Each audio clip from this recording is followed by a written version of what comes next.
सप्टेंबराची 14 तारीख पवित्र खुर्साचे जोईत दोबाचीक बरोवप. जुवावा प्रमाणे जेजू क्रिस्ताचे शुभ वर्तमान. अध्याय 3 ओळी 13 ते 17. जेजून निकोदेमाक म्हटले, स्वर्गार थावन देंवलोल्या आनी स्वर्गार रावतल्या मनशाच्या पुता बगर कोणू स्वर्गार चडूंक ना.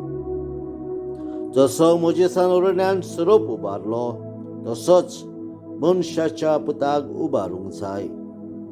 ताचेर विस्वास ठेवतल्या सोमेस्तांक सासणाचें जिवीत मेळचे खातीर अशें जावंक जाय. ताचेर विस्वास ठेवतात त्या सगळ्यांचो नाश जायना जावच्याक, पूण तांकां सासणाचें जिवीत मेळच्याक देवान आपल्या एकल्याच पुताक दिलो. इतलो ताणें संवसाराचो मोग केलो. खरेंच संवसाराचेर खास्तीचें फळमण मारूंक न्हय, पूण पुता वरवीं संवसाराचें तारण जावचे खातीर देवान पुताक संवसारांत धाडलो. जेजू क्रिस्ताचें शुभ वर्तमान. वाखांडी तुका क्रिस्ता.